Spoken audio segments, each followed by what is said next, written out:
saya tanya, lawan apa biarkan? Lawan apa biarkan? Lawan apa biarkan?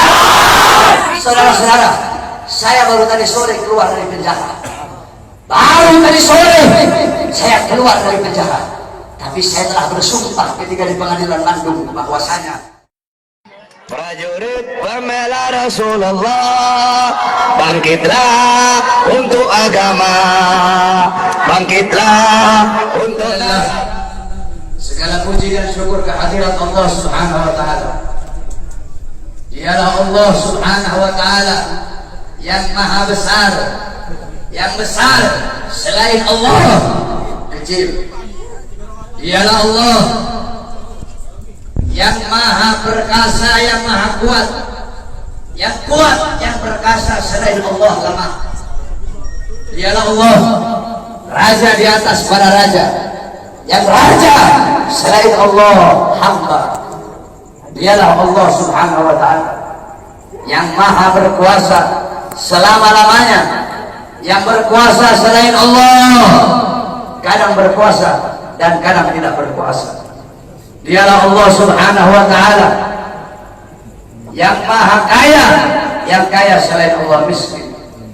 Dialah Allah yang maha hidup, yang hidup selain Allah pasti akan mati, yang ada selain Allah pasti akan tiada, yang wujud selain Allah pasti akan binasa. Sedangkan hidupnya Allah, adanya Allah, wujudnya Allah kekal abadi, tidak akan pernah musnah dan tidak akan pernah binasa. Dialah Allah yang maha berilmu, yang berilmu selain Allah adalah pencari ilmu. Dialah Allah yang maha tahu, yang tahu selain Allah adalah pencari pengetahuan. Dialah Allah Subhanahu wa taala yang maha melihat, yang melihat selain Allah buta terhadap warna-warna yang jauh, buta terhadap warna-warna yang tersembunyi dan warna-warna yang tidak tampak. Dialah Allah Subhanahu wa taala yang maha mendengar, yang mendengar selain Allah tuli terhadap suara-suara yang jauh dan suara-suara yang dekat akan menulikannya. Dialah Allah yang dimana kadar kedekatan hamba dengannya tidak akan membuat hamba itu setara dengannya. Jauhnya hamba darinya tidak akan menjadikan dinding penghalang antara dirinya dengan hambanya. Dialah Allah yang dimana walaupun seluruh makhluk berbuat baik tidak akan menambahkan sedikit pun keagungan di sisinya, dan walaupun seluruh makhluk berbuat dosa tidak akan mengurangi sedikit pun keagungan di sisinya. Dialah Allah yang memisahkan dan yang mempertemukan. Dialah Allah yang memisahkan Nabiullah Adam dengan Siti Hawa, dan dialah Allah yang mempertemukan Nabiullah Adam dan Siti Hawa. Allah pertemukan Nabiullah Adam dan Siti Hawa dalam surga, dan Allah pisahkan Nabiullah Adam dan Siti Hawa. Nabi Adam Allah turunkan di India di bawah kaki gunung Himalaya. Siti Hawa Allah turunkan di Jeddah. Kemudian Allah pertemukan kembali di padang Arafah. Dialah Allah yang memisahkan Nabiullah Yakub dengan anaknya Nabiullah Yusuf alaihissalam, dan dialah Allah juga yang menemukan, mempertemukan Nabiullah Yakub dan Nabiullah Yusuf alaihissalam. Dan dialah Allah yang 1,5 tahun yang lalu memisahkan kita, dan Allah juga yang mempertemukan kita pada malam hari yang mulia.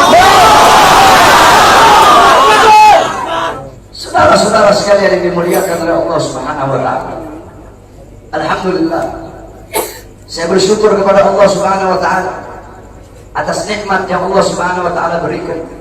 Hadirin sekalian yang dimuliakan oleh Allah Subhanahu wa taala, Allah mempertemukan kita kembali bisa bertatap muka di majelis yang penuh dengan kemuliaan ini, di majelis yang penuh dengan keutamaan, yang dimana kita semuanya ketahui bahwasanya saat ini Republik Indonesia, negara kita cintai, sedang dilanda pandemi COVID-19, yang dimana kita duduk di sini untuk berdoa, Mudah-mudahan Allah Subhanahu wa taala segera angkat penyakit Covid dari tanah Indonesia yang kita cintai.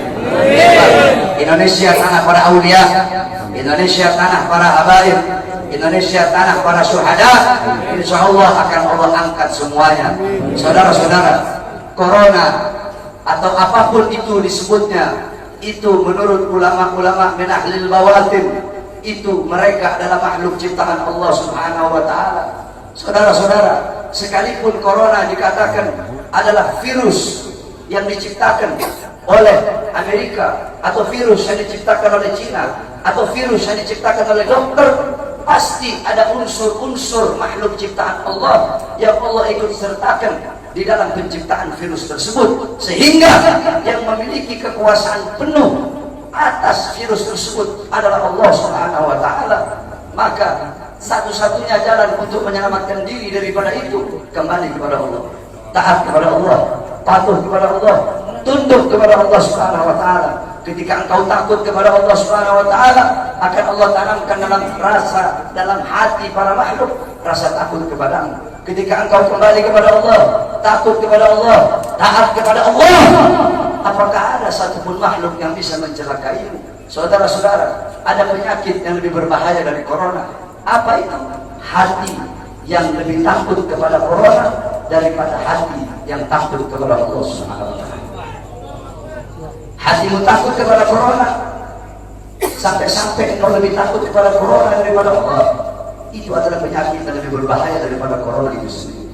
Oleh karenanya bukan berarti kita tidak harus ikhtiar, tetap kita ikhtiar dengan masker. Sebab itu diajarkan oleh para ulama dan diajarkan oleh orang-orang soleh. Tetapi jangan juga terlalu lebay sampai masjid-masjid ditutup, sedangkan mal terbuka, Carrefour tetap buka. Carrefour milik orang asing, mal-mal milik orang asing, tempat-tempat yang jual beli sembako milik orang-orang asing dibuka, sedangkan milik pedagang-pedagang kecil ditutup. Apakah ini tidak merugikan rakyat? Apa yang mau terjadi di negara, saudara-saudara? Saudara-saudara sekalian yang dimuliakan oleh Allah, ada apa ini, saudara-saudara? Semua orang-orang disuruh berdiam diri dalam rumah, sedangkan tenaga kerja asing dari Cina mereka kirim sebanyak-banyaknya. Kalian mau bikin susah rakyat, kalian mau bikin rakyat kalian mati kelaparan, kalian yang menyusahkan rakyat, kalian yang menderitakan rakyat, kalian yang bikin rakyat kalian susah. Sudah sering saya katakan, saudara-saudara, para pahlawan-pahlawan, beliau-beliau mengorbankan jiwa, nyawa, darah, harta, keringat demi NKRI, demi kemerdekaan. Itu pahlawan. Pejabat-pejabat sekarang, pemerintah sekarang, mereka bukan berkorban demi rakyat, mereka bukan berjuang demi rakyat, tapi rakyat yang mereka korbankan, negara yang mereka korbankan, orang susah yang mereka korbankan demi kepentingan perut, partai, dan politiknya.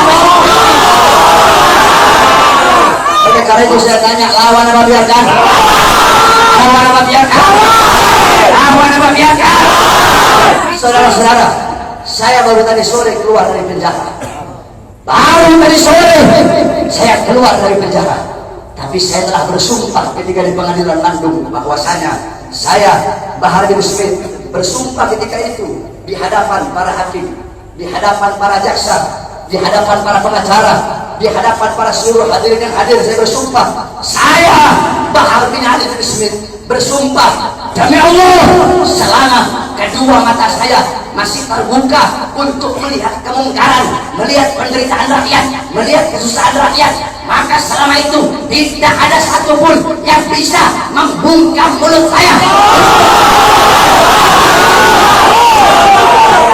Oleh karenanya, apa yang saya sampaikan pada malam hari ini, saya tidak takut besok pagi saya ditangkap polisi, di penjara lagi, nggak ada masalah. Sore ini saya keluar, besok pagi saya ditangkap lagi demi berjuang untuk rakyat, berjuang untuk Indonesia, berjuang untuk rakyat susah yang sengsara, di lockdown, dimatikan di dalam rumahnya sendiri. Saya rela, saya ikhlas, besok di penjara lagi. Oleh karenanya hadirin sekalian yang dimuliakan oleh Allah Subhanahu wa taala, terus berjuang. Saya tidak akan pernah kapok. Kami para habaib kan saya bilang, saya tidak akan pernah kapok dalam menyampaikan kebenaran. Jangankan cuma di penjara, walaupun harus dibunuh sekalian. Andaikan dibunuh, mayat saya tiba di sini, anak istri saya akan tersenyum menyambut mayat saya, saudara-saudara. Kenapa? Saya bukan penjahat, saya bukan koruptor, saya bukan narkoba, saya bukan maling, tapi saya membela agama Allah. Saya bela ajaran datuk saya Rasulullah. Saya membela kehormatan para habaib, para anak cucu Rasulullah Sallallahu Alaihi Wasallam. Sehingga pada tadi sore, alhamdulillah, berkat doa semua umat Islam, doa para ulama, para habaib, saya bebas. Dan malam hari ini saya berbicara di hadapan engkau semua umat Islam. Dan jikalau apa yang saya bicarakan ini menjadi masalah, menjadi perkara, saya ridho, saya ikhlas, besok di penjara lagi, tidak jadi masalah buat saya. Oleh karena itu, tetap kita harus ikhtiar, berusaha dengan memakai masker, dengan wudu. Sebab itu diajarkan oleh Rasulullah SAW. Tidak bisa itu cuma tawakal, hidup mati di tangan Allah. Tidak ada ikhtiarnya, keledai, bodoh itu. Dulu ada sahabat Nabi Muhammad itu punya onta, dibiarkan begitu saja. Kata Nabi, kenapa kau biarkan? Saya tawakal sama Allah. Kata Rasulullah, sahabat, ikat kau punya onta. Itu ikhtiar, usaha agar ontamu tidak hilang. Kalau sudah ikhtiar, baru kamu doa, ya Allah, jangan saya punya onta biar tidak hilang. Ikhtiar udah, baru tadi kau tawakal. Ikhtiar udah, doa udah, baru tawakal. Mau hilang kayak mau enggak kayak urusan Allah. Ikhtiar, pakai masker. Ikhtiar wudu, jaga kebersihan, itu ikhtiar usaha kita. Berdoa, ya Allah, jangan sampai saya kena corona. Kalau habaib sih, kita orang sih habaib sih, ada masalah sama corona sih. Jadi kalau Habib ini jangan bilang beb awas ada corona, salah. Bilangin sama coronanya, corona awas.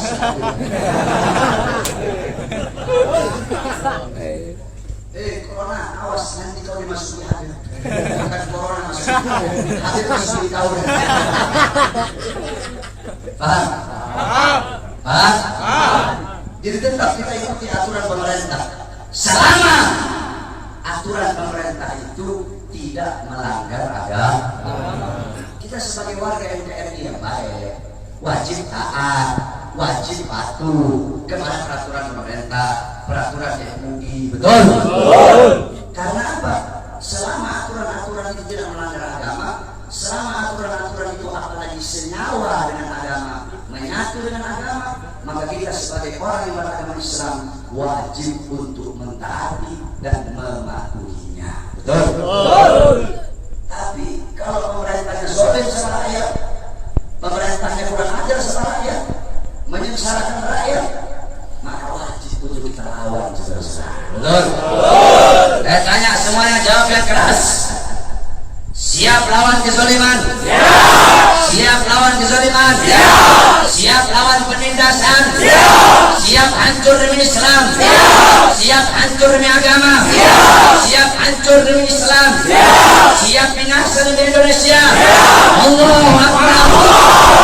Allahu Akbar. Allahu Akbar. Allahu Akbar. Sampaikan kepada mereka bahwasanya saya Bahar bin Smith mengucapkan ini. Saya tidak takut sekalipun besok saya harus dijemput atau dipenjara lagi, saudara-saudara. Kenapa?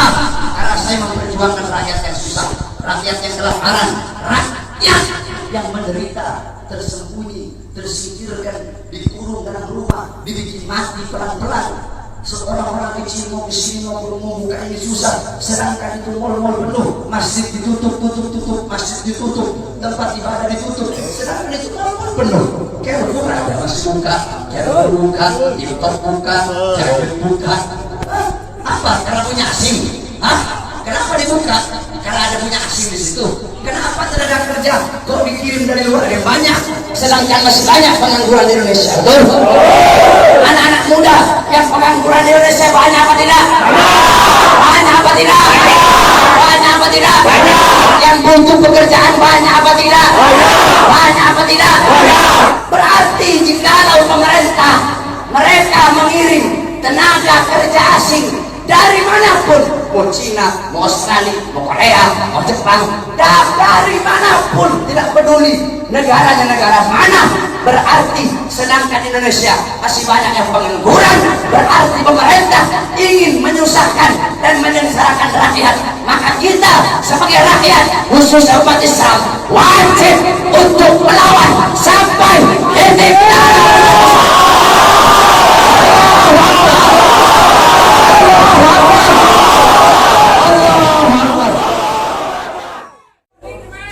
Oleh karenanya hadirin sekalian yang dimuliakan oleh Allah Subhanahu wa taala, terus berjuang.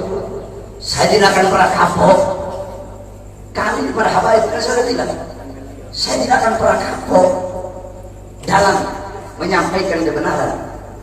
Jangankan cuma di penjara, walaupun harus dibunuh sekalian. Andaikan dibunuh, mayat saya tiba di sini, anak istri saya akan tersenyum menyambut mayat saya, saudara-saudara. Kenapa? Saya bukan penjahat, saya bukan koruptor, saya bukan narkoba, saya bukan maling, tapi saya membela agama Allah. Saya bela ajaran datuk saya Rasulullah. Saya membela kehormatan para habaib, para anak cucu Rasulullah Sallallahu Alaihi Wasallam. Sehingga pada tadi sore, alhamdulillah, berkat doa semua umat Islam, doa para ulama, para habaib, saya bebas. Dan malam hari ini saya berbicara di hadapan engkau semua umat Islam. Dan jikalau apa yang saya bicarakan ini menjadi masalah, menjadi perkara, saya ridho, saya ikhlas. Besok di penjara lagi tidak jadi masalah buat saya. Oleh karena itu, tetap kita harus ikhtiar, berusaha dengan memakai masker, dengan wudhu. Sebab itu diajarkan oleh Rasulullah SAW. Tidak bisa itu cuma tawakal, hidup mati di tangan Allah. Tidak ada ikhtiarnya, keledai, bodoh itu. Dulu ada sahabat Nabi Muhammad itu punya onta, dibiarkan begitu saja. Kata Nabi, kenapa kau biarkan? Saya tawakal sama Allah. Kata Rasulullah, salah, ikat kau punya onta. Itu ikhtiar, usaha agar ontamu tidak hilang. Kalau sudah ikhtiar, baru kamu doa, ya Allah jaga saya punya onta tidak hilang. Ikhtiar udah, harus banyak kau tawakal. Ikhtiar udah, doa udah, baru tawakal. Mau hilang kayak mau enggak kayak urusan Allah. Ikhtiar, pakai masker. Ikhtiar wudu, jaga kebersihan, itu ikhtiar usaha kita. Berdoa, ya Allah jangan sampai saya kena corona. Kalau habaib sih, kita orang sih habaib sih ada masalah sama corona sih. Jadi kalau sama Habib ini jangan bilang beb awas kena corona, salah. Bilangin sama coronanya, corona awas.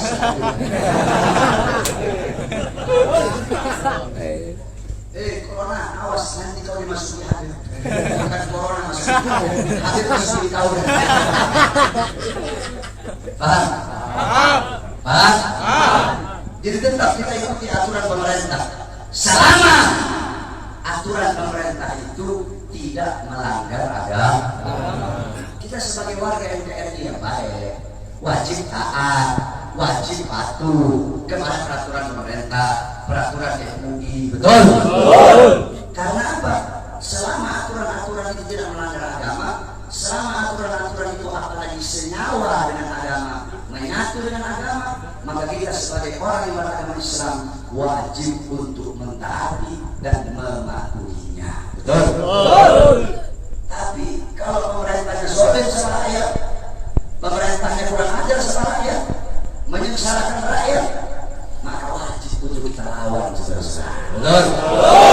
Saya tanya semuanya, jawab yang keras. Siap lawan kezaliman? Siap. Siap lawan kezaliman? Siap. Siap lawan penindasan? Siap. Siap hancur demi Islam? Siap. Siap hancur demi agama? Siap. Siap hancur demi Islam? Siap. Siap binasa di Indonesia? Siap. Allahu Akbar. Allahu Akbar.